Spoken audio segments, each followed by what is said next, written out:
businesses today is re-envisioning romantic publishing. This is a panel that I think was originally planned for NASA in 2020, but which has now been moved online to reach across the world. And the person who proposed this originally for NASA is Jonathan Mulroney, who is our chair today. So I will shut up and hand over to Jonathan. Thank you, Matt. Welcome, everybody. And thanks for coming at some awkward times for some of you. And thank you to Francesca and Amanda and Colette and Anna.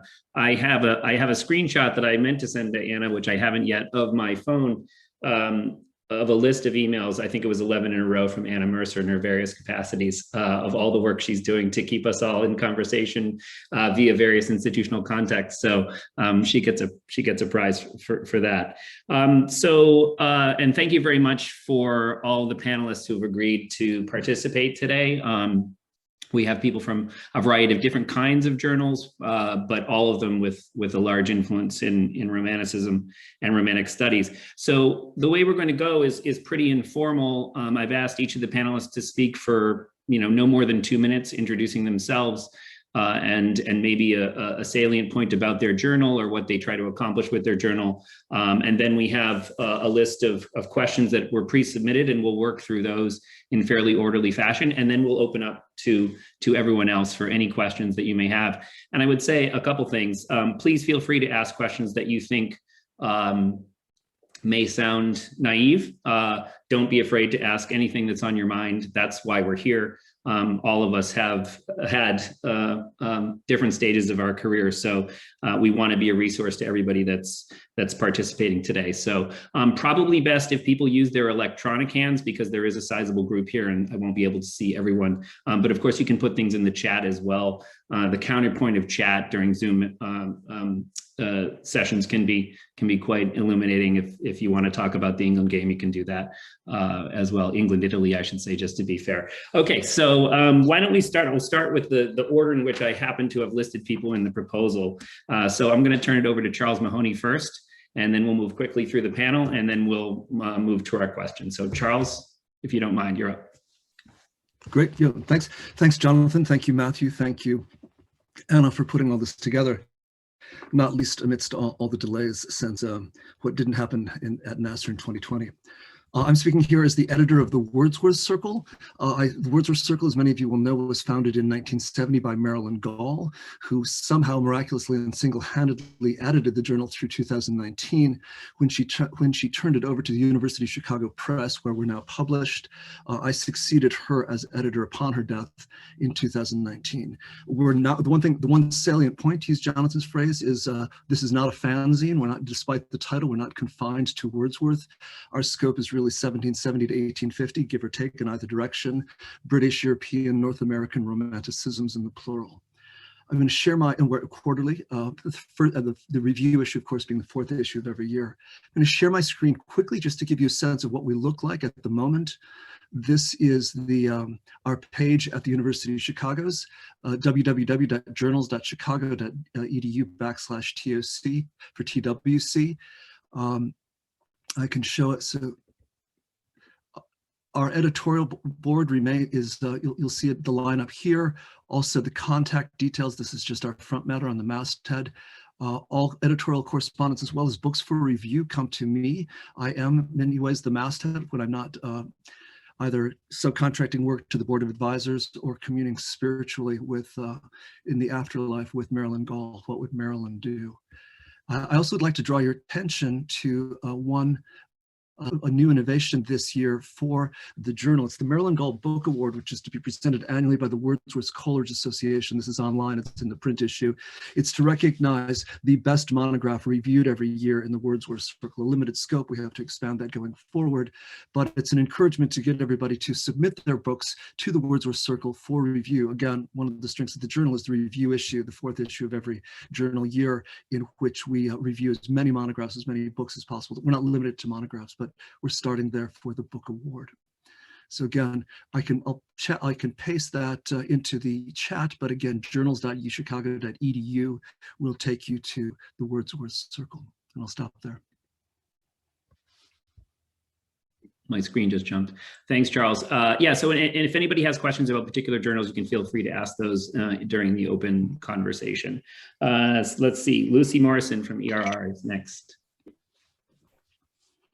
Hello, and I'm coming from Omaha, Nebraska, and I co-edit the European Romantic Review along with Benjamin Colbert, who's at the University of Wolverhampton. And I am also going to put in the chat the link so you can go to it yourself. But here is our webpage. And you can explore this freely. Most importantly, you can see the different, and here's a special issue with a guest editor, that's our most recent issue, but you can go through all the years we have been publishing and see all the different articles. European Romantic Review has offered a prize since 2004 for the best essay published that year, and those are all listed on here too, and that one's always available. You can see right here. That one's always available easily for download, so it's a great way to sort of promote your work as well. Our journal, European Romantic Review, and here's our blurb about it. We take any quality work that is submitted to us. So, and our range is across Europe, as well as we do publish work on American authors from the period.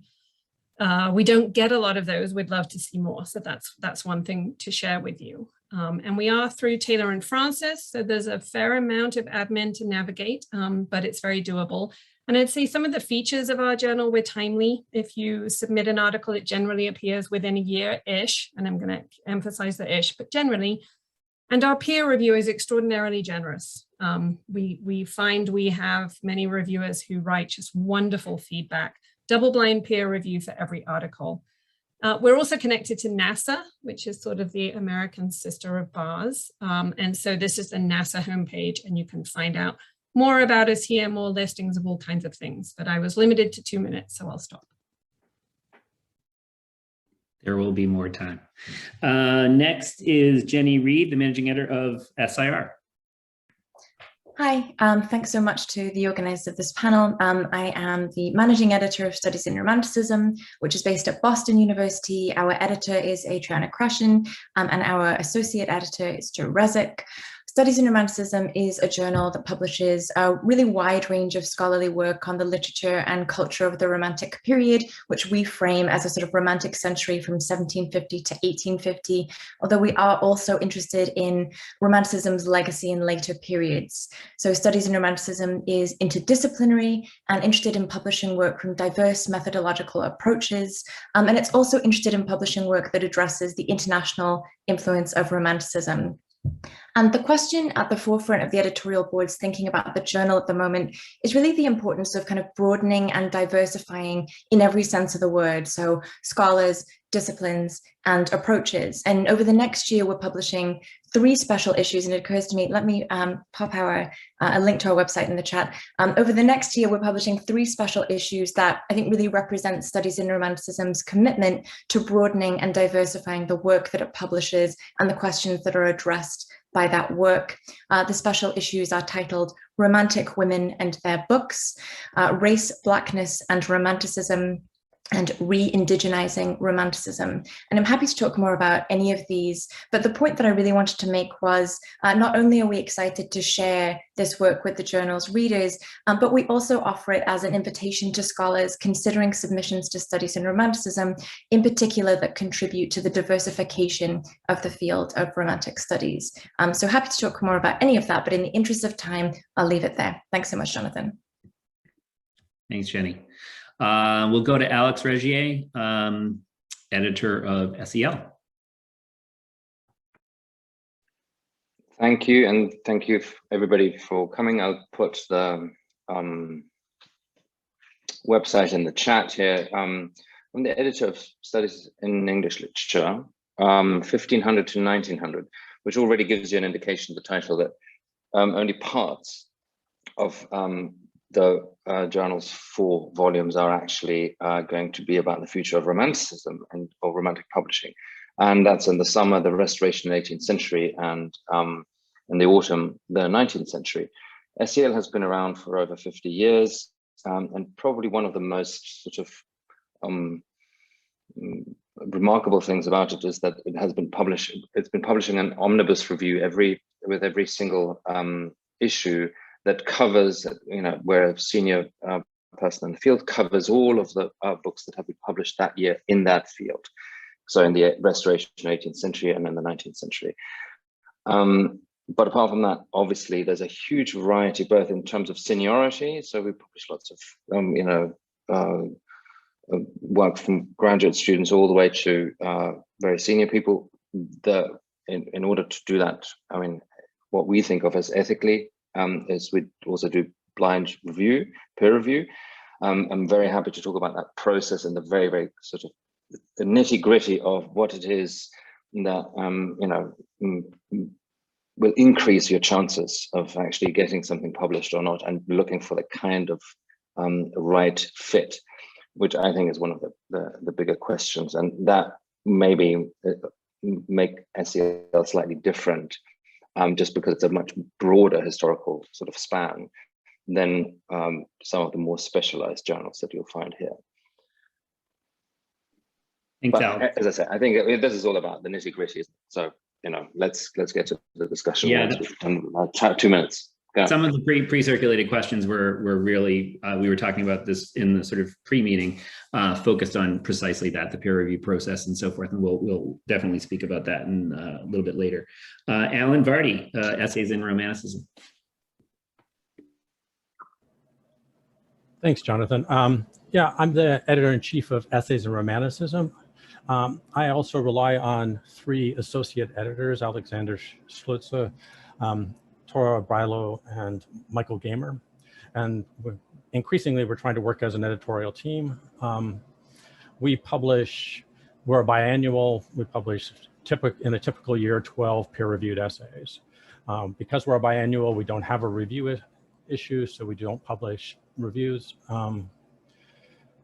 Like most of the other people who've gone so far, we have very broad tastes, and we also strive to have a full range of people in terms of where they are in their career. So we publish a lot of student work, but we also publish very senior scholars.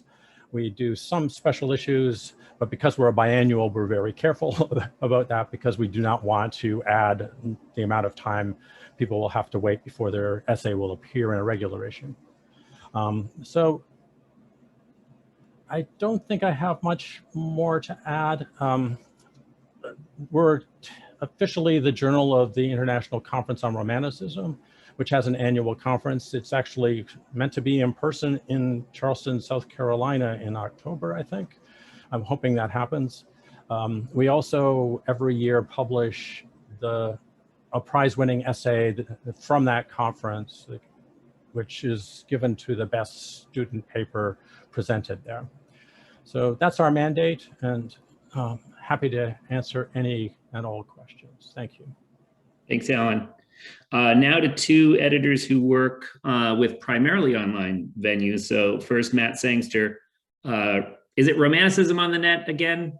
It is Romanticism on the Net again. Okay. So it was founded. It was Rave On for a while, Romanticism on the Net. Okay, take it away. It was Rave On to the Joy Fantastic for a while, but it was originally founded as Romanticism on the Net by Michael Sinatra in 1997. So I think it's the field's oldest open access journal. For a while, it expanded to cover the Victorian period as well as Rave On, but in 2017, I think we refocused and expanded the editorial team to cover the kind of broad romantic period that other editors have been discussing. So I guess Romanticism on the Net sort of specific kind of position is sort of as an open access journal, as a journal with a broad range of interests, as a journal that as a digital publication can often do slightly broader things in terms of visual imagery and in terms of using audio and video. So we're looking to sort of publish innovative work that needs kinds of visual aids that would be very difficult for people to get into paper journals. So I'm one of a large team of co-editors, include Michael Sinatra, the journal's founder, Julia Carlson, Chris Bundock, and David Sigler. And yeah, we publish 2 issues a year, with articles published on a rolling basis. One of the nice things about being a digital journal is we can put stuff up when it's ready rather than having to hit a paper publication date. I'll put the link in the chat for the current issue. We're currently finishing off our 2020 special double issue, Romanticism Interrupted, which was where we expanded the types of work we were accepting to address the pandemic to take shorter commentary pieces, as well as the research articles that would form the usual basis of special issues. We have generally sort of moved between open issues and special issues. We can also sort of do hybrid issues with clusters of essays on a particular topic, but other articles as well. We did not review books at the moment, but we do review digital projects because it didn't seem like there were many other romantics journals who were specifically addressing that. We thought as a journal operating the digital space, that's something that we could offer. I think that will do for me. Thanks, Matt. Emma Hills, Romanticism, Revolution, and Reform. Hello, everyone. I'm Emma. I'm a second-year PhD student of English at the Universities of Southampton and Exeter, and I'm the editor-in-chief of the Romance, Revolution and Reform. We're a truly PGR-led journal, which has been devised and run by postgraduates since its inception in 2018, so that makes us a bit different from everyone else here today. We're an online open access journal, so our research is free to publish and is always accessible. We're interested in all aspects of the long 19th century, including Romanticism from 1789 to 1914. And not only are we interested in all aspects, we're also interested in all disciplines in the arts and humanities. So if you work in archaeology, music, social sciences, languages, as well as English or history, we'd be very interested in your work. We publish once a year in January, and at that point, we also launched the CFP for our next issue. That CFP looks for 4,000 to 8,000 word articles related to the given theme, and we also publish reviews of books, films, theatre or exhibitions, or anything else anyone has in mind. If anyone wanted to review anything, just get in touch and we're always open to ideas. While we are PGR-led, we still have a rigorous double-blind peer review, and we publish scholars at all stages of their careers, from postgraduate to established academics. We pride ourselves always on offering all of our authors a lot of support, and we maintain a friendly atmosphere all the time too. We are actually going to be recruiting some postgraduate editors in the autumn. So as well as writing for us, if anyone would like to get some editing experience, even if you don't have editing experience already, then do keep an eye on our social media and our website, which I just pop in the chat.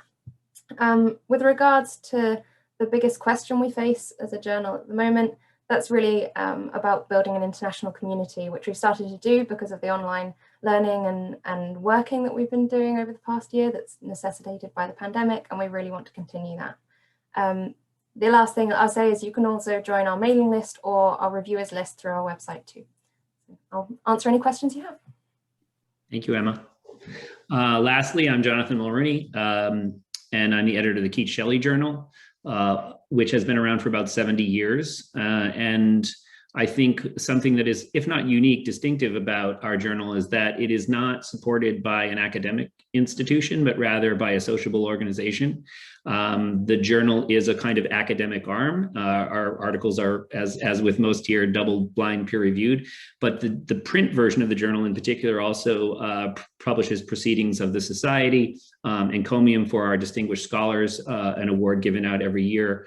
And so there really is a kind of embeddedness in terms of the way the intellectual work of the journal is presented as part of a much wider conversation that involves non-academics. We have non-academics on our institutional board, Keats Shelley Association of America, though of course the editorial board is almost all senior members. Although since I've taken over, I've tried to sort of diversify the editorial board. That may be one thing we want to talk about, the changing nature of necessarily and generatively of editorial boards. And like all the journals here, though we focus on primarily second generation, Keats, Shelley, Hunt, Byron, and their circles has taken on a much wider meaning. And we have a piece coming out on the symbolist legacies of the Cenci. And of course, like everybody here, we're trying to diversify both contributors and readership. To that end, we just published an issue that had a section called 50 Voices, which were 500 to 700 word essays, some of which were contributed by people here. And so you can already see some overlap with some of the concerns that various editors here have raised. So that concludes the kind of overview of the editorial presence here. And now we'll move to the questions that were submitted before our meeting. Generally, they came under three categories. and we'll move through these, I hope, pretty economically. First, submission, and there are a few questions that. Second, the nature of essays, that's obviously related. And then third, a couple questions about different forms of proposals, special issues, and so forth. Probably the most overarching question with respect to submission was, how do we know, I'm just reading this verbatim, how do we know which journals to actually submit work to, or which are appropriate for our career stage? So why don't I offer that to the panel first? I don't know if anybody wants to jump in on that and take a shot. If not, I can offer my thoughts. Alan, please. Yeah, I think the most important thing is to read all of the journals, right? And to try to see if you can, in your own mind, place your essay. So think about what it is you're doing self-consciously, look at the journals and see if you can find your voice somewhere, or a voice like yours somewhere in the various issues, and then make the decision on that basis first, I would say. Yeah, I like that a lot in the sense, oh, go Charles, please. No, I was simply going to double down on what Alan said, and perhaps you're about to say the same thing, Jonathan. Yeah, it makes a big difference to me when materials come in, and it's not uncommon for a potential contributor to say, well, I thought of the Wordsworth Circle because of the long tradition of publishing on this or that or the other topics. So that's one way of indicating that the contributor, potential contributor, is conversant with the history of the journal, but also is well aware of the critical conversation in which they want to potentially intervene, or to which they want to contribute. Yeah, I think we'd all agree that reading a number of issues, right, is the best way to familiarize yourself with the tenor and focus of the journal. I wanted to pick up on the part of the question which asked about career stage. And there may be some disagreement about this, but my impulse would be to say, don't worry too much about that, right? In other words, all of us, and many of us here have expressed this today, are seeking to publish people from a variety of different moments in their career. We want the essays to be good. So if I get a superb essay from someone that's an early career researcher, that's likely going to get peer reviewed in a way that enables publication. We've all, as editors, turned down essays that were, maybe not as a person's best work that might have a stellar reputation, I guess I would put it that way. So if you're an early career researcher, I would say aim high. The other dimension of that is if you send it to any one of the journals here, I think would qualify as being this excellent. You're to a journal that's really well established, you're going to get really excellent reader reports, and that can help you, even if it's rejected, to make it better, to resubmit elsewhere. Other thoughts from the panel on this? Emma, do you have thoughts on this? Because you were talking about, the different sort of tenor of your journal, and I'd be interested to hear what your thoughts are on that question.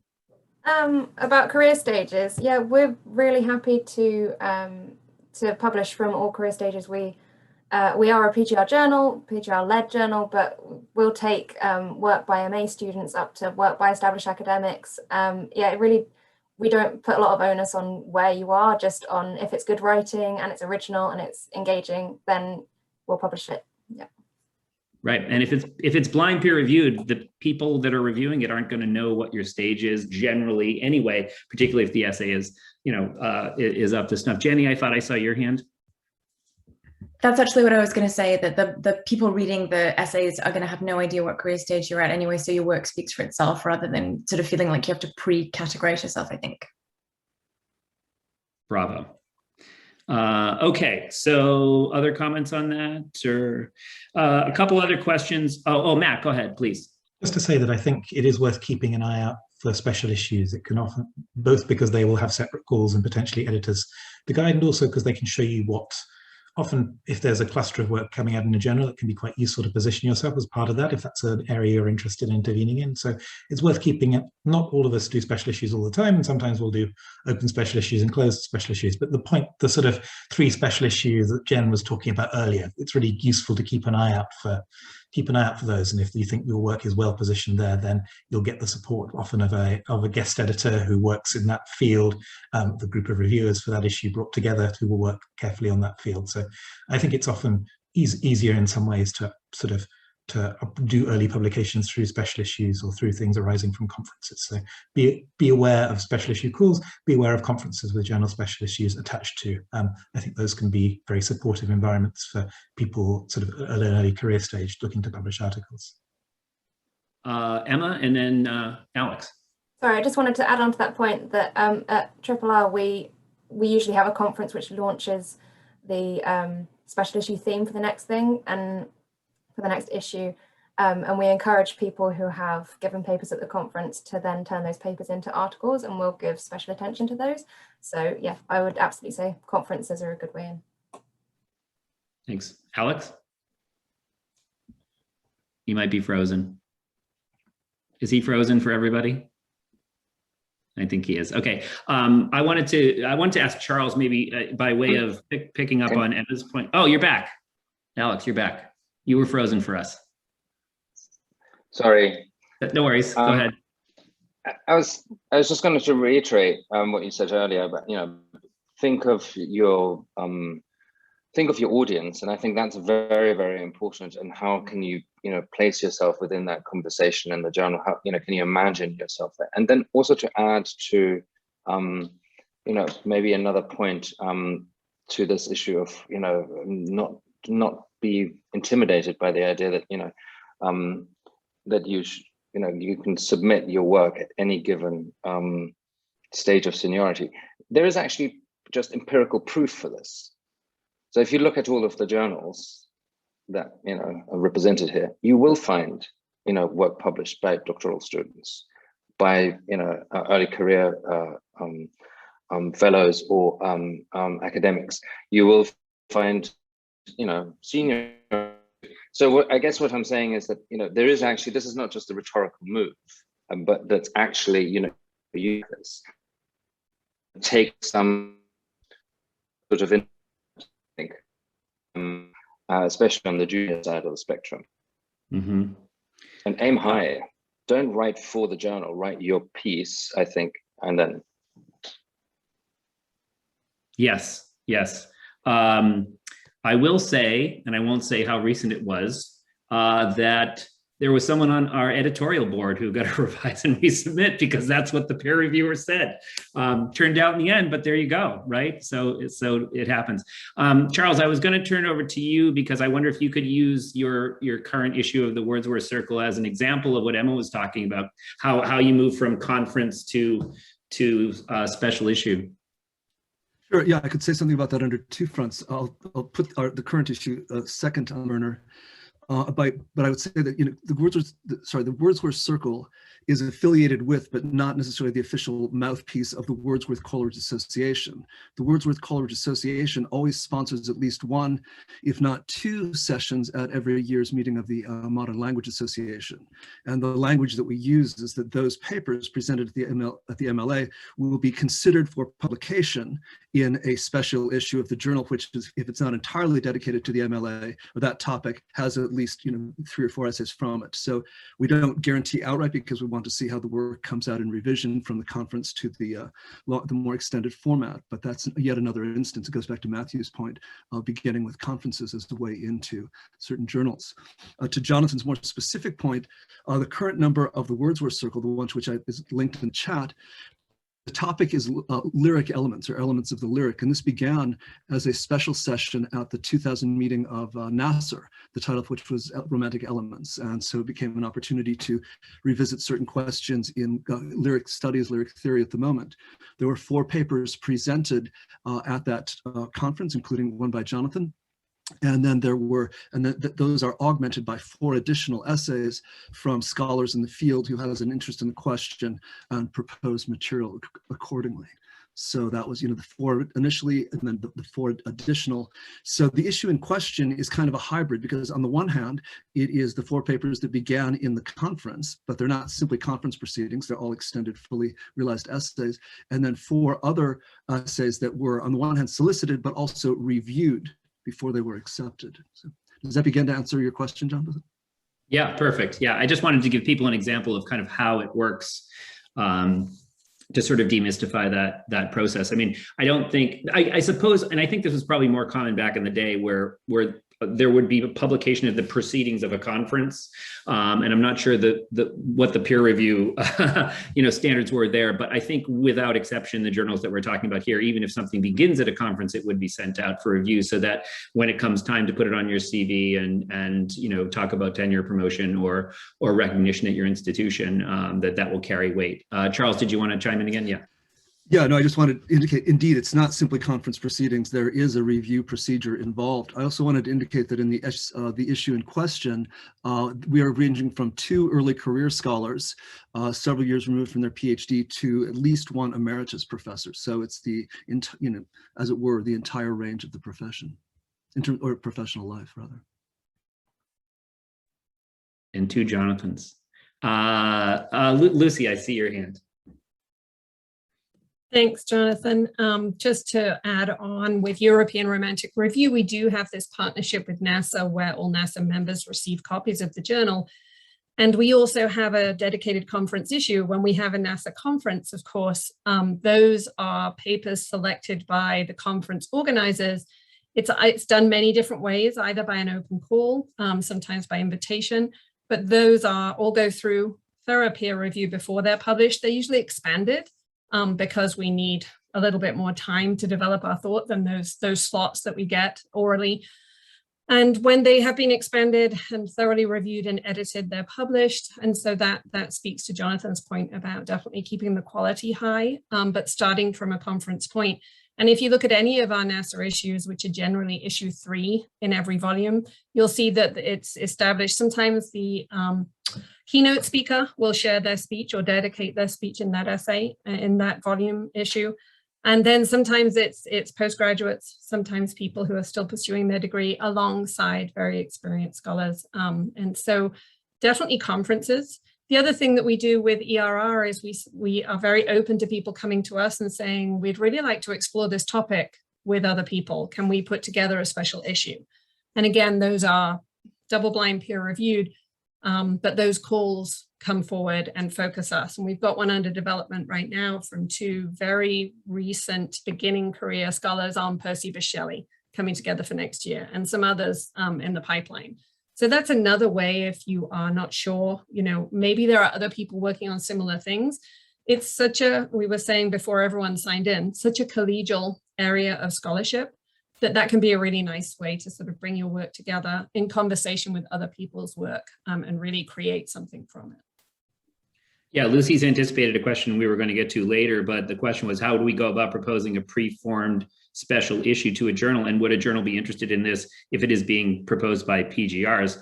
I would think universally the answer would be yes, if it's up to snuff. That's the key, right? Just in the same way with essays. So don't let the pedigree of a journal intimidate you if you're committed to an idea. I think we would probably all assent to that. Here's a straightforward question, although it's interestingly phrased. What is the usual timeline, again reading verbatim, between having an idea and the article being published? So having an idea and the article being published is an interesting way to put it. I don't know that we can address that. We might be able to address the timeline between submission and publication. I think this is probably an interesting one to kind of move through at least a few members of the panel, because it's going to be different from journal to journal. I would say for us, in the last couple of years, what I've tried to work through is getting readers' reports within a maximum of 8 weeks. So, and have been pretty successful at that. And generally, now that our journal was behind for a while, that we're catching up, usually if somebody's article is accepted, it gets into the issue that will come out later that year. So 6 to 8 weeks for readers' reports, and then there's a period of sometimes revision, resubmission, depending on what the peer reviews say, copy editing, proofs, and then on to publication. So I think Lucy said this earlier, I think we'd probably all at least shoot for within a year, but it depends. I mean, a Keith Shelley journal is an annual, right? And it has annual proceedings in it and so forth. So that's going to be a little bit different for a biannual or a quarterly. So other editors want to chime in on that? Emma? Yeah, I'll just say, because we're postgraduate led, that means that our editor-in-chief is a postgraduate, and so we tend to hold the editor-in-chief position for a year, which means we have a very strict publication schedule whereby our CFP goes out in January and the next issue is published the next January. So it's definitely going to be 12 months for us because we can't not do 12 months. If I can jump in, we're around 12 months too, and we follow the 8 weeks as best we can. I do think that's been a challenge with COVID somewhat, certainly because, you know, authors couldn't necessarily get back to the manuscript that was vital to whatever they were arguing. And reviewers similarly became overwhelmed with various bits and pieces. But for the most part, I've been really impressed with how diligent people are about being as timely as possible. And I do think there's often a hesitation. You send your essay into this abyss and then you just sort of wait patiently. Do be patient, but at the same time, I don't think it hurts after 3 months or so to just poke the bear very gently with a polite, you know, is there an end to this abyss sort of question, so that you can, you know, just check. And certainly we get those inquiries very rarely, but we're very quick to say, I'm sorry, we had a reviewer who, you know, had something come up and we're working on it. So, but I think most of us are trying to operate within that year focus. Yeah, I saw a couple other hands. I just wanted to stick in another question here that's related to the point that Lucy just made. Is it a good idea to get in contact with the editors before submitting to introduce the piece and ask anything that's not already covered by looking at author guide and so forth?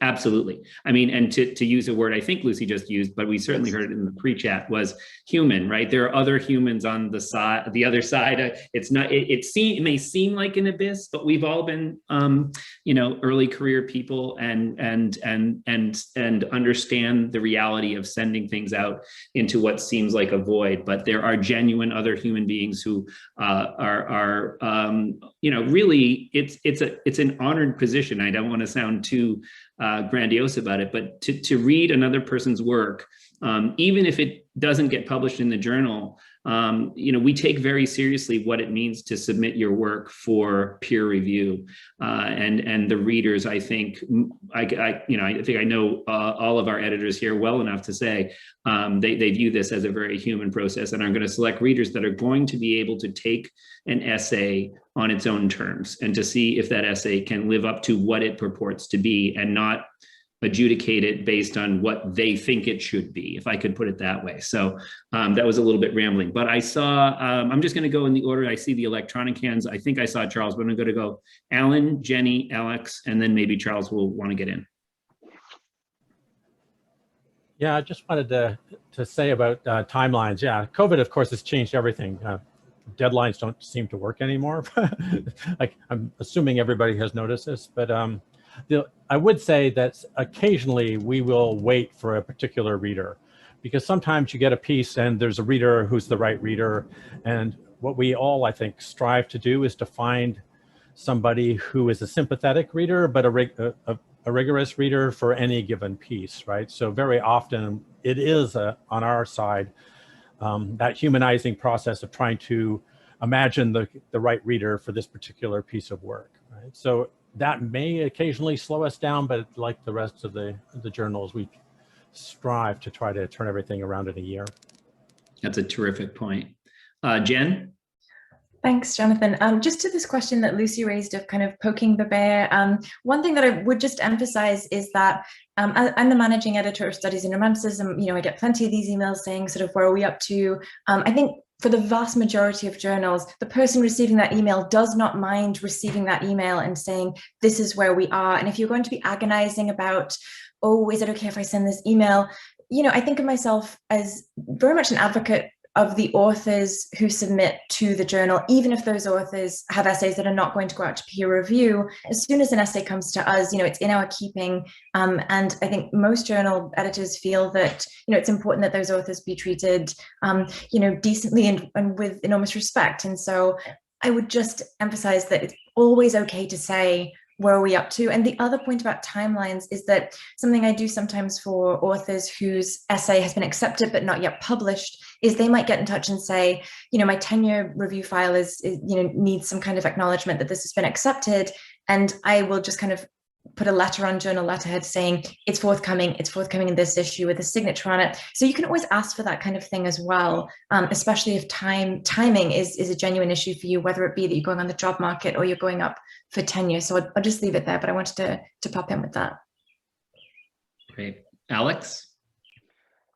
Yes, just to reiterate the last 2 points of it, absolutely correct. I think that the idea, maybe again looked at from a slightly different angle, would be something like this. We're really interested in our author's work. That's why we do what we do, right? So the idea that you'd be bothering in a terrible way the editor, and thereby even risking your relationship and even the status of your essay, that's not something that that's not a worry that you should have, really. I think it's obviously don't email a week after you submitted the thing, but overall I think it's a completely you have to establish the contact, and that's perfectly reasonable to ask. And again, sometimes you might actually get an answer. What Alan said, and which I think is very, very important, it might be better to wait slightly longer just to get a better reader. And editor, if you ask, will probably perfectly willing to say to you, well, we're trying to get the best possible reader for your essay, and that is, it's proving to be a little trickier than usual. Please bear with us. So I think that's it's an important thing to sort of realize that there's at no point is even the image of poking the bear might be not really bears, not maybe puppies either, but it's your editor is your friend rather than the person that you have to sort of a gatekeeper. They're inviting you in, right? I think that's an important point. I see a couple hands. Yeah, let's just go to them. So Charles and then Matt. Reiterate all of the above. I just wanted to go back to Alan's point about COVID. It's really made it so unpredictable and so inscrutable. I very much welcome hearing from contributors. I actually try to make a point of being in touch with people where I know that the window and response has become unpleasantly long. But COVID has just changed everything. So just ask people to be patient at the same time. I had a peer review about a year ago this time, remarkably detailed, fantastic peer review. It took 47 minutes. But I've also been repeatedly this year ghosted people. Yes, I'll do it, and then final silence. So, and again, so the editor is not the gatekeeper, but is your very supportive intermediary on those behalf. So yes, indeed, absolutely never hesitate to be in touch, but please do be patient as you can as we try to get back to something resembling, I don't want to use the word normal, but a more tenable editorial and academic procedure in the months ahead. Matt. Yeah, I think this is something that we talked about briefly in the pre-discussion, but I think sometimes people think of journals as sending things into the maw of a machine. You're in fact probably sending it to a very small team, which can be as small as one person or as big as sort of 8 or 10, but probably rarely any bigger than that, who are managing journal processes, who are then sending it out to a group of other scholars who are also dealing with pressures of term time and COVID and all sorts of other things at the moment. So I think everyone is willing to try and make things work, but it's not sort of like a terrifying production line in which everything happens with mechanical precision. It's more like a sort of I guess peer review process is more handcrafted than that. We want to get readers who can really say something valuable about the essay submitted. And yeah, so I think we, like the other journals, we would tend to hope we can get things turned around in a year. Sometimes it can be a lot quicker if we sort of get something in that's already really polished and the peer review report's come back quickly. We could put it up sort of very quickly because we can have direct access to our site. But sometimes work will take longer, where we get sort of useful, constructive review reports that nevertheless say work is needed, and then more work is needed, by sort of the author is able to work with those to make a promising article really good. It might take longer in that case, so there might be a couple of rounds of process. I mean, and I think definitely also the sort of thing to sort of think about is we do also know the pressure on early career scholars. We know that there is a pressure to publish, so we do try and assist there, but also it's not useful for early career scholars to publish work or to present their ideas in a form that's not sort of the best quality those ideas could be. So I definitely had experiences where I was submitting to scholars, sister journals just out of a PhD, where I got very useful peer review reports that were nevertheless rejections or revise and resubmits. That's sort of one of the articles I'm happiest with. I took it to a journal, got a revise and resubmit, got a second round of reports that rejections, but then took it to another journal, which was probably a better fit in a lot of ways, got a third round of really good reports, and then it sort of came out really well for that process. So we're not sort of trying to delay publication with peer review. We're trying to make sure that the work that published is good and is going to represent its author's ideas well, is going to be useful to other people in the field. It's not a blocking process. It's a process designed to make sure that work is sort of fully developed and helpful for the readers that we expect to be looking at our journals. I know one person who had an article rejected by multiple journals that ended up in the Norton Critical Edition of, of that text. I mean, it was a long haul, but it got better, right? And so I think at its best, gatekeeping is something we need to talk about, but the review process is just that, a kind of collegial attempt to help people improve their work, as we've heard. I see there are some questions that have been chatted to me that are quite conceptually important, and I want people to know that I will get to those. We have a few more logistical questions I think we can move through rapidly. Before I do that, I saw Alex's hand. Yeah, I think the question of the peer review and the sort of demystification of that, I think, is very important. So I think one point that you just raised briefly is critical. Think about how proud you are once you've gone through the peer review and it has, your article is in the kind of journal that you normally like to turn to when you want to have ideas about your field. That is a moment where you suddenly realize there's a sort of a quality control that isn't about gatekeeping. It's about making sure that what you produce and what the journal produces is the best possible version of this argument or of the article. I think that's kind of an important thing to also think about, that happens at the other end, if you like. Once that happens, once you see it, it's a very good feeling, isn't it? And suddenly the idea that quality exists is very important, right? And that's part of the demystification of this. It's not just some, two old blokes sitting in a pub deciding whether they're going to publish your essay. It probably was that 50 years ago, but not any longer. Sarah Jones, hi Sarah, says, Blake Quarterly, on behalf of Blake Quarterly, a revise and resubmit really is that, not a polite way of rejecting. And I think this gets to one of the quick questions that we received. Would it be appropriate to resubmit the same paper to the same journal reworked after a straight rejection? I think I could say for all of us, probably no, right? So like a straight rejection from KSJ is a straight rejection, right? If it's a revise and resubmit, that's there's no guarantee of that, right? Often what I'd like to hear what other people do, but we will have an accept with revisions, a revise and resubmit. There's a distinction there. And then do not, I don't use reject, I use do not publish, right? So,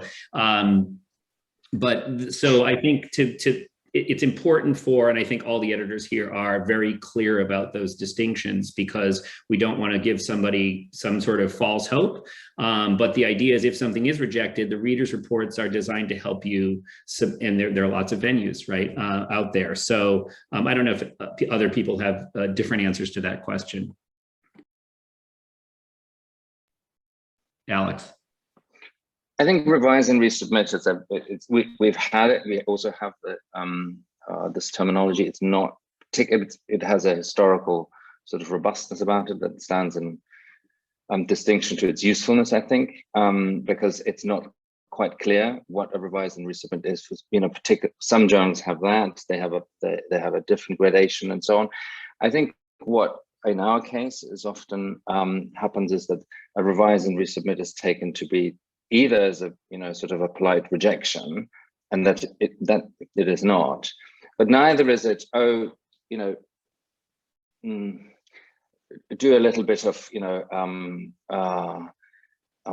changing around or cutting here or there, it really is an invitation, and that's probably what the readers' reports are going to say, of changing something structural about the piece, and that takes longer. So by definition, if you have a revise and resubmit, there is no way that you will be able to, do the work that is necessary to turn this into, take it to the next stage. I think that wouldn't take, it's not a matter of weeks, right? It's more a matter of really thinking about it. How do I do this structure? How do I address these readers' reports? And there's something I would say is that, especially when it's a revise and resubmit, don't, take your time and reread those readers' reports multiple times, because probably in the first 48 hours, it's not a very good, your hermeneutic capabilities at that point. And I think that's true regardless of seniority, are not very good, right? But actually that, you want to know whether you got an A or is it a B or whatever, right? But actually, 2, 3, 4 days later, revisiting these things and seeing them really as an invitation that somebody took the time to suggest something that might take you time, but that actually will turn this into a much better article. I think that is what is key. And the chances of publication there increase dramatically than if you just try to do a quick job and then resubmit again. I think at that point the journal is probably going to say, that was not the instruction, but actually, just move to a different journal, move to a different venue. Terrific. Yeah. Whereas for us, the distinction between that and publish with revisions would usually be one reader says yes and the other says yes, but maybe change this small thing here and there. And that's quite distinct for us from revise and resubmit. Charles, I see your hand. Yeah, I'd entirely support what you both just said, particularly Alexander's point about the importance of waiting until what he was calling your hermeneutic capacities are back up to speed, so you can actually think about the reports, not simply react to them. 2 quick observations. One, our reader report form has it's published as is, i.e. or with minor revisions. And then the revise and resubmit, there are 2 categories. One is resubmit and have the essay returned to the reader, or resubmit and only have it submitted to the editor. And that doesn't necessarily indicate a different degree of severity or intensity, but simply that's up to the peer reviewer, him or herself, to make that call. What I really wanted to add here was that when I send out these reports, I include a covering note of my own, which is not a template note, but a personalized one, saying, please read through the reports, and after you have, please email me and let's talk about them. Let me know what questions you have. Are there any concerns? And on the one hand, I could be the conduit between the potential contributor and the peer reviewer, but more it's actually kind of trying to step in as editorial assistance. Let me help you think through how you might like to do this. Is it a requirement? No, I'm simply trying to make myself available to the readers so they don't feel that they are, to the writers, excuse me, so they don't feel that they're dealing anonymously with some anonymous peer reviewer in that regard. So. Yeah, and to me, that's the best part of the job in a lot of ways, right? Emma, please. I just wanted to say that as a smaller journal, the way that we use revise and resubmit is a bit different. So we kind of have 3 categories: either accept, don't publish, or revise and resubmit. But within that revise and resubmit, we usually expect our authors to get back to us, and we do it within the 12-month publication schedule. But we always send back a personalized email which summarizes all the feedback that has been given in the readers' reports and suggests kind of the major points that need addressing, as well as whether that's going to be major or minor revisions. And then we adjust deadlines as much as we can to give our authors as much time to deal with those kind of issues or the bits that really need work as much as possible. So when we say revise and resubmit, it's really not a rejection in any way, shape or form. It is really an invitation. Please do revise, look at the feedback, talk with us, and then resubmit, and we work for the same issue. Okay, thank you so much. So I want to get to some of the larger questions that have been chatted to me, but I want to do that by way of maybe a little bit of not a lightning round here, but a bullet point round with the panel. Oh, Lucy, I see your hand. I'm sorry, I didn't see it there for a sec. Keep going, it's okay. fine. All right, so among the pre-submitted questions are related ones. What is the most common mistake that would lead to a paper being rejected? And then a more positive spin on that, what are 3 top tips for a good paper? Those are the way they were framed. But I guess what I might want to do is ask the panel if you could just give me real quick bullet points of, what is a common mistake that you see, and maybe the flip side of that. What is something that's going to help a paper move along? Go ahead, Lucy. The most common mistake would be, I think, the first point the panel made, which is that someone hasn't read what the journal is or what it does. So, our manuscripts are generally 6,000 to 8,000 words. So if you send something in that's 4,000, that straight away tells us you haven't really looked at it. And generally, when we start reading those as the editors before considering sending it out for peer review, oftentimes we see other elements of the piece that really suggest a lack of familiarity with what we publish. And therefore, I was told this in graduate school, read the journal, but really that investment of time will not only further your knowledge, unquestionably with all these journals, but it will also help you in terms of situating your work within that forum particularly. In terms of the second half of your question, great point, quality work, having read the journal so that you're speaking to the journal, definitely having sort of made sure that what you are saying is fitting into that scholarly conversation as best you can. And then just to add on with the revise and resubmit, those reports take a lot of time from the people who write them. The people who write them give their time freely and generously. I don't think anyone's compensated for it in any way, sense, shape, or form, other than, again, bettering their own understanding. And so those reports, I think, are so valuable. They're very carefully written. I think Charles's response is a great one. Sometimes you can see in a reviewer's report where they're coming from because you know who the reviewer is, and that might not come through because it's blind. But generally speaking, those reports are so useful to you as the author. So to value those, I think that helps an essay too. Thank you. Matt, and then Alex.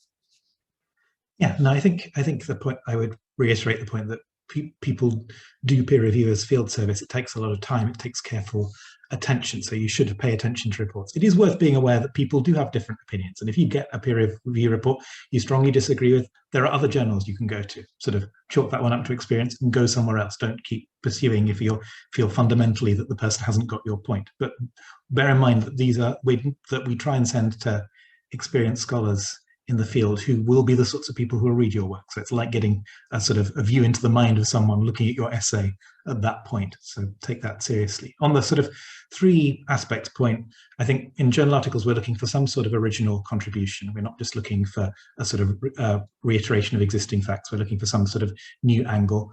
Journal articles need a fairly tight argument, I think, more so than a doctoral thesis chapter or something along those lines. We quite often send stuff back that has interesting ideas, but hasn't formulated those into an argument that people will grab in a sort of journal article form.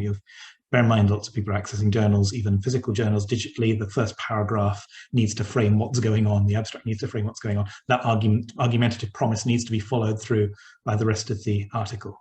And then the sort of third point is be aware of the field that you're publishing into. The other thing we quite often reject on is if sort of a major sort of series of key scholars who've talked about this issue already are missing from the bibliography. So make sure that you know what work's been done previously, put yourself in conversation with that, position your contribution as original, make sure you're making an argument rather than sort of putting in a series of facts or just sort of elucidating a case study or a description. Those would be my points, I guess. Terrific. Alex, then Alan. Very briefly, on the 3 points issue, prepare, see what your audience, really think about who the audience is. That might include, reading the journal, familiarizing yourself with it, but also who's on the editorial board. Who are these people? Are these people that I normally read that help me, think and frame my argument, etc. The second thing is prepare in a banal way, which is it's extraordinary how many contributions, I'm sure, maybe we're the only ones, but we get where that are as somebody said earlier, I think it was Lucy, have they're over the word limit or way under the word limit, that have, and that suggests a sort of a lack of really. I'm not quite sure how to put it, but it suggests a lack of sort of thoughtfulness about why I would want to be published by ERR or by SCL or and why my piece in of this length is part of the conversation. So I think that would be the other one. And then the third one, is also you have to be prepared, which is to really avoid extremely banal mistakes. The amount of essays that we get with that have sort of slight problems, spelling the title wrong, stuff like that you wouldn't think actually matters, in the end does, because it suddenly creates work, and work of a kind that neither you nor the editor is really interested in. So I think that would be something, really look at these, avoid sort of banal mistakes. I think it's kind of a very important thing. Yeah, I think to consolidate these essays that evince a lack of generosity toward their audience, whether it be by lack of clear formatting or kind of convoluted argumentation or whatever, those are the ones that are not going to get, I think, very, very far. Alan. Yeah, I don't have much to add. I particularly concur with Matt. I think about making sure you know where you are situated in the critical conversation that you're joining, and to do that, make sure you've read everything that's relevant to your argument. Just don't try to think that you've invented something new. You have invented something new, and that's what we want to actually publish. But on the other hand, it's new in relation to everything else. That's what makes it new. So that's the first thing I'd say. Trying to think if I have another tip. This goes back to something that came up earlier, and that is one of the ways to make a kind of critical conversation. Of course, it goes back to what we were saying about trying to organize special issues, very often based on conferencing, because then you're basically building a conversation, right? And it's much easier to situate your work because you're talking to others as well. So, and I think one of the things we haven't talked about so much is this is partly making a large community of intellectuals, right? And we all have things that we are interested in and that we share, and that publishing is a way in which we share all of these things. We see that more obviously in conferencing, but at the same time, if you think about publication in relation to all of that other activity, then it becomes, I think, more straightforward and normal, and wrong word obviously, but I'm hoping you know what I mean. Thanks, Alan. Yeah, go ahead, Jen.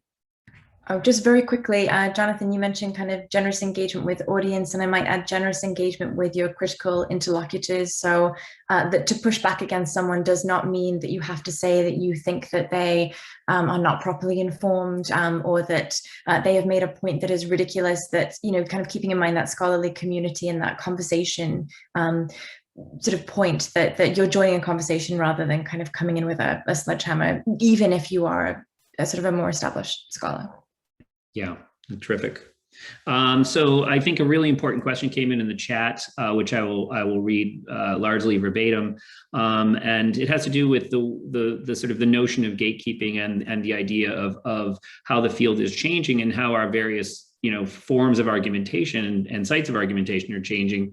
And it has to do with the status of public humanities. How does that project into this conversation?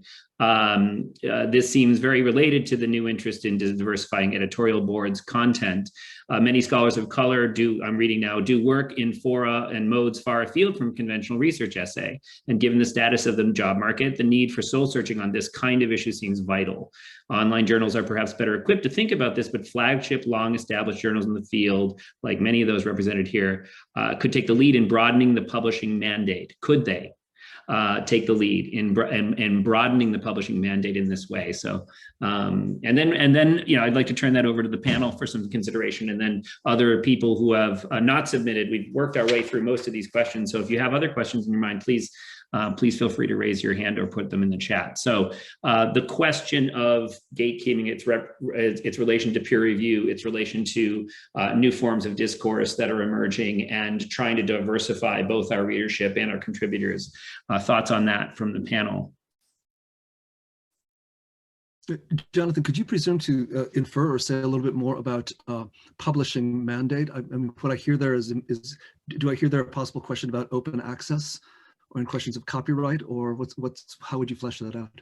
Well, it's not, again, it's not my question. I'm happy to have the original questioner chime in if he or she would like to, but I think it's just a sense of, a question about in what ways do the conventional publishing venues, many of which are represented here, how are we trying to come to terms with broadening the conversations that are going on to include different people and also different kinds of contributions. That is to say, we were talking, for example, about word lengths, right? 6 to 10,000 words. SEL is known for the short to mid-size, et cetera.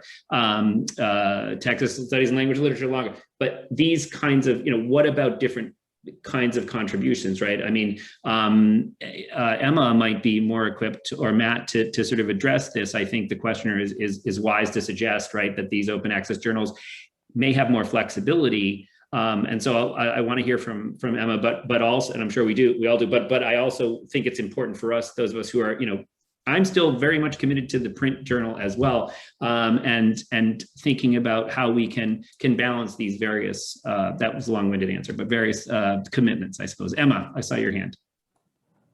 Yeah, so I think that the questioner is right that online journals are quite better placed perhaps to start on this work. I think with our latest issue, which is Transnationalism in the Long 19th Century, we've really tried to encourage a range of viewpoints and a range of scholars and a range of approaches in everything, in all the articles that have been submitted and in the conference that we ran as well. But we're also starting to diversify in terms of the kinds of pieces that we're publishing. So we've, by invite, got a discussion piece from a scholar of colour, which is going to be published in the next issue, and that's on alternative academic careers and kind of the application of transnational research in a non-academic setting. So we're really trying to diversify in the scholars, the pieces that are being submitted and the focus of those pieces. And then also, just to mention our reviews as well, we're very open to whatever people would like to review. So if anyone wanted to review something that isn't a monograph or any kind of text, we're open to reviewing lots of kind of cultural events and movements and things like that. So we're really trying to be open, and I think, yes, that being an online journal, we have the flexibility to publish, to adjust word counts and things like that. Matt.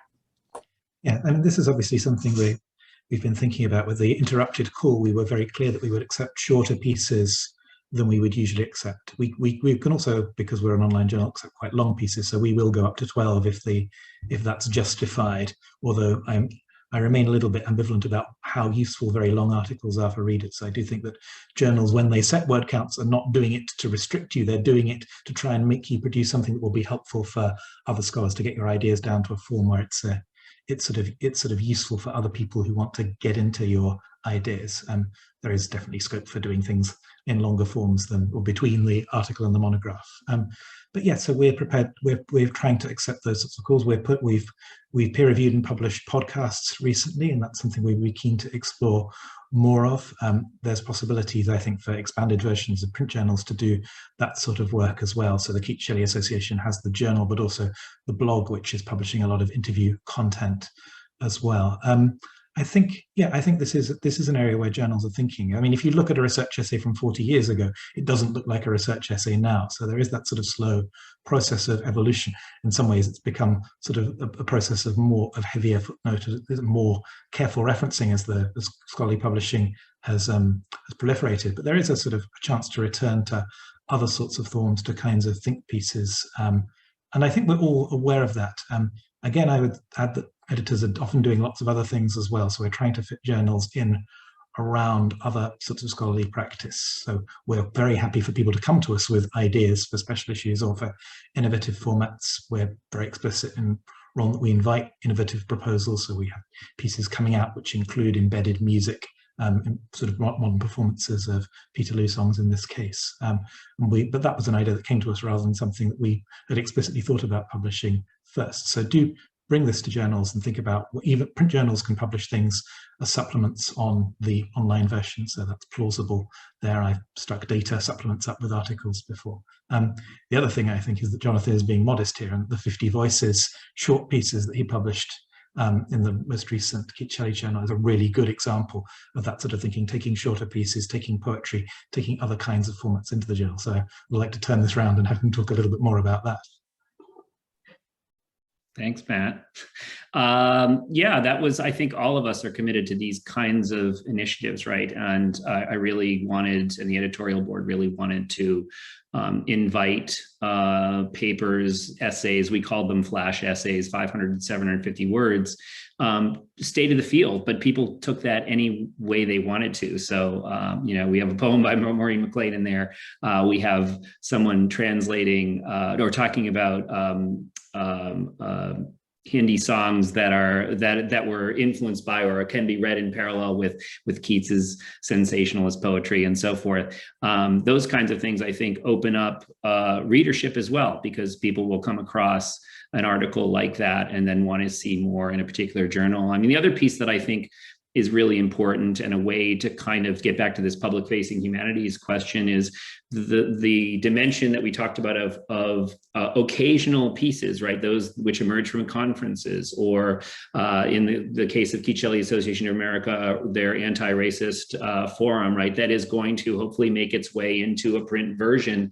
And I think that's one way to really kind of engage audiences and contributors that, you know, the Keats, you know, there was once upon a time Keats, Shelley, Hunt, Byron, and their circles meant Keats, Shelley, Hunt, Byron, and two other guys, right? That's not the way we think about it anymore. And I think all of us are trying to contend with that question. Charles, please. Yeah, no, I'm keenly sympathetic to the idea of opening the formats. Your issue with the Keats Shelley Journal, Jonathan, I know the John Clare Society did something similar in its journal. Forgive me if this sounds like a somewhat more conservative observation, but I'm also keenly aware of the some of the more traditional criteria that need to be met by people going on the job market and people coming up for tenure. And so the eventual question is, will tenure committees at the college or the university of this or that recognize, you know, we recognize the importance of these non-traditional formats, say the 500-word contribution, the flash essay. But if we're trying to think about what is needed for the early career scholar to advance to a more senior position, or for somebody on the job market to get the job, there needs to be somebody able to make the argument for those for the value of that, and or also to, you know, rewrite those criteria for tenure. And until that happens, I think, again, this may sound conservative, I think some of these more established journals have a responsibility to, not exclusively, but to continue to print traditional format scholarship, as long as that remains one of the most important criteria according to which these early careers will be evaluated. I would 100% support that and say, go be a little bit more explicit and say, I think the subtext of what Charles is saying is peer review remains indispensable, I think, in a lot of ways. And not just with respect to tenure and promotion, but with respect to our own authority as intellectuals, both within the field and beyond. Because if we were to dispense with that, and it's not to say that's all we do, but if we dispense with I would say double blind peer review, then we put ourselves into a position of marginalizing our own authority that we need to be able to achieve the kind of social and professional change that we all, I think, support. Okay, I'll be quiet. I see Alex and then Matt. Yeah, to second that, I think one of the, if you like, things that we would want also to know from our readers is, how do we get to a point where we can have this kind of conversation and really retain the quality of the contribution that then, will hopefully then also filter down to whichever, tenure committee and so on, and be recognizable and legible, and not develop or fall into a trap where we suddenly have a two-tier system, where we have all of these innovative formats that actually are wonderful and are, supposedly dealing with all of the, increasing diversity of, whatever kind, and they don't actually in the end count for anything. And that is something that we really have to avoid massively. And I think as journals, we do start thinking about this, but partly because once you give up a particular kind of format, you have to be absolutely certain that you have something else instead, where the authors that will come to you will get what they need from you too, which is essays that they can put up in their tenure file, etc., etc. So I think that it's a very, very important thing to keep in mind what Charles was saying, while also developing new formats and new ideas, and trying to figure out a way in which those are both legible, but they're legible because they retain the quality of the other forms of publication. Thanks. I lost my own square to unmute myself there for a second. Matt, I see your hand, but I want to go to Toby because I think she wants to come at this from a slightly different angle. Hi, so I'm Toby Bennis. I'm at St. Louis University in Missouri, and I'm the one who raised this question initially. And to be clear, I'm not talking about ending peer review. I'm actually on an MLA committee that is trying to come up with guidelines for public scholarship, for evaluating public-facing scholarship. And I think that, to some extent, this might be a cart and horse problem. Like, to what extent do journals, I think if top journals started thinking more broadly about the kinds of material they publish and what their audiences are, to some extent, departments and P&T guidelines might follow that. It's, I'm not saying that's necessarily true, but I think, and I also think looking at the state of the academic job market, I just think it's really hard to make the argument that some kind of innovations, are not going to be important. Thank you so much.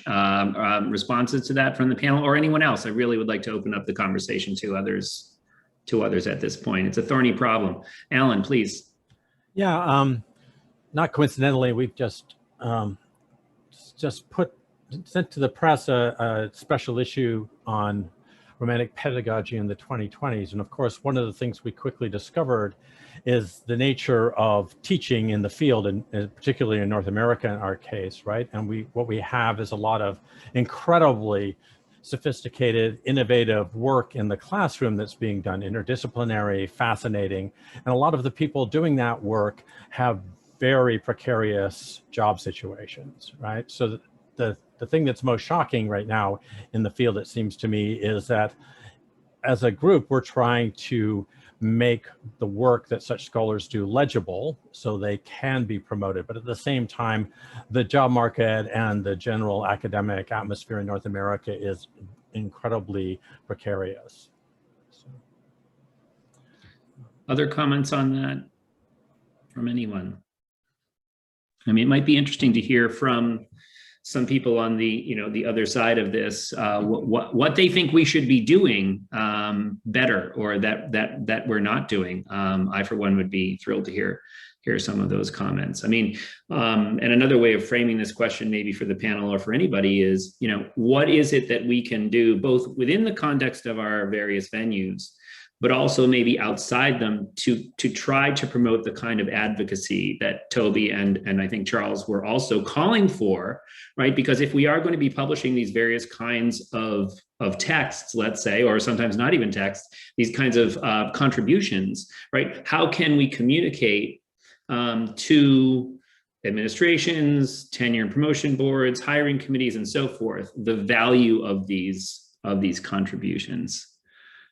thoughts? I know that's a tough one, but I think it is partly by extending peer review practices. I'm thinking of what 9's and 18th Connect do, which was largely to set up to create that sort of process of scrutiny and validation for digital projects, so that you could take that to a technical committee and say, this external organization with these people on the board has said this is good in some ways. And similarly, one of the reasons why we wanted to review digital projects at Romanticism on the Net is because those are less likely to be reviewed in more traditional journals, partly because of the sort of, they can be being built over a long time, so having a sort of publication point like with a book is more difficult. But to sort of make sure that we're looking at these other parts of the field, and that as journals, sort of as periodicals, looking periodically at the field, that we're appreciating those points of change and providing those sorts of forums. And I think this has to exist as part of an ecosystem, that not every journal has to do everything, but I think it's something where perhaps sort of it's worth journals thinking about whether they're sort of doing their part within a sort of broader ecology, to make sure that the way people are currently thinking in the field has good ways to be expressed in publications.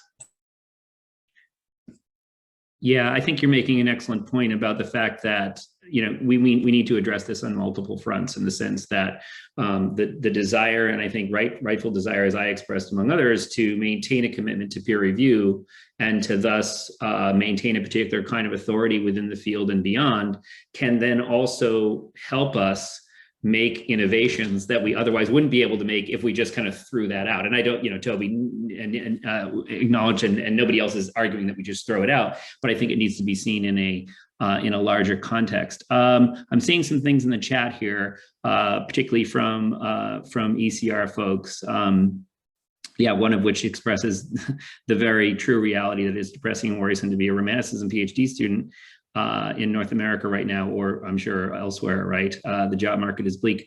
And this speaks to the larger reality within higher education, and all the things that we continue to need to do to combat the forces of darkness and et cetera. And then another slightly longer contribution says, as an early career academic navigating two cultures and literatures, Brazil and Britain, I find it hard sometimes to locate the most relevant journals for my research, right? Would a British or North American Romantic journal, good question to the panel, welcome a paper that connects Brazil, or I think I know the answer to this, but welcome a paper that connects Brazil or Portugal to British Romanticism?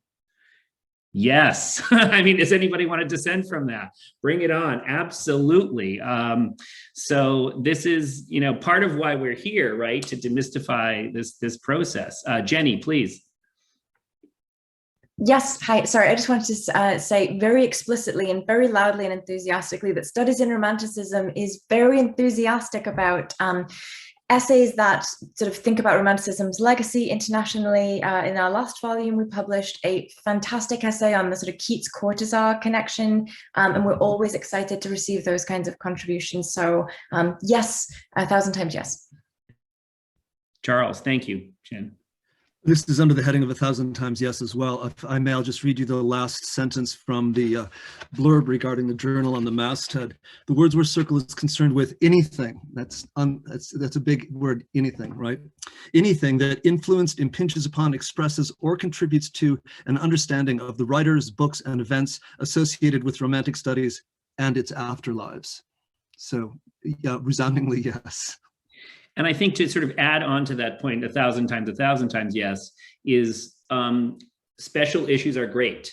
They are the beginning, right? So I think all of us want to see journals in which you have articles of the kind that Raphael suggests or describes alongside, right, other kinds of articles that are all speaking to each other. This is why I really, I use this kind of, we exist in a download culture where the kids today download songs, but they have less of a sense, with rare exceptions, Taylor Swift and so forth, of albums, right? Like Hard Day's Night means something different when you listen to it in sequence, particularly the British version, right? So when you read an article about Lusophone studies and English Romanticism alongside another article that's providing a kind of, think of Matt's work, like an institutional context within a particular moment, a historical approach to, what Shelley was doing, these things actually speak to each other. And so I think, print journals and viewing our journals as themselves kind of albums in this way raises up, I don't even like that term, but sort of brings strong emphasis and brings the cultural force of the journal and the institutions that we support behind that excellent work, if that makes sense. Lucy, did you want to chime in? I see you put something in the chat. I just put all my time into typing that. It took me forever, but no, the same, just echoing the 1,000th times yes. And I think that's also a response to Toby's question. We're very interested in expanding, and we hope that authors and potential authors do venture places we might not yet have trod, but we want to go there. So Jenny jumped in and said, yes, we want that. I think we all do. We're all looking to expand and change and adapt. So I wouldn't hesitate to go tread those paths, definitely. The first issue, the 50 Voices issue, was included 2 full-length articles and was my first issue as journal editor. One was a kind of historicist reading of the natural science regarding Ode to a Nightingale, and the other was an article on Melusina Trench's The Moonlanders, a poem about which I had never heard before the submission came in. So I'm embarrassed to say. So it's there are various kinds of what we might call traditionally non-canonical works and so forth that we want to bring into dialogue with one another. I see the time, I'm real conscious of that. So are there any other questions or comments from the panel or anyone else at this point? And then I'll turn things back to Matt. Emma, please. All right, I just wanted to say one last thing, which is that if anyone has any further questions, I think always, and I think everyone would agree with this, please do just get in touch with us and email us and ask us, because we're always open to starting a new conversation and hearing new thoughts. Like we're not scary. We are human, and we're here to help and answer questions and get your research out there. Look at all those thumbs up. So I think that's a hopeful note to end on. So I'll just conclude by again thanking the BARS team and everybody that's come and stick around for the 90 minutes. It really was a really, I think, illuminating conversation, and I hope useful. And I'll say to the people that are remaining, please do again email any questions that you may have that you may not have wanted to ask us individually. There were a couple pre-circulated questions that we didn't get to. I'll try to reach out to those people and address those questions too. But it's an ongoing conversation. So I'll just turn things back over to Matt and say thank you to him and Anna and the whole BARS team. And thanks to Jonathan, and thanks to all of the panelists for taking their time sort of when people could be out in the summer or in the, well, I guess Alan and Charles probably don't want to be out in the storms, but theoretically it would be possible to be somewhere else. They've been here talking about their journals. And just to add, I think that the most important take home from this event is that these are the people who edit journals. They are scholars like you. They are super interested in romanticism. Email us, ask us things. It's fine to get in touch. There's a reason why those contact addresses are on sites. If you're not sure about something, ask. And if you have ideas for what you think journals should be doing, raise it. Some journals won't have the infrastructure to do particular things, but there's a whole series of journals and interlocking presences. Tora brought up Romantic Circles, and the Chapter is another great venue for publishing new work and pedagogical work of various kinds. So think about. Yes, sorry, Tora, I didn't input that, but hopefully people saw that in the chat. Yeah, think about the ecologies. It is slightly intimidating to sort of see all of these things and to be asked to read them all. But it's also, you'll be reading in these journals as part of your general research. So just try and tag where things are published. Build up a mental sense of what fits well where and what needs changing, and tell us where we're missing stuff at.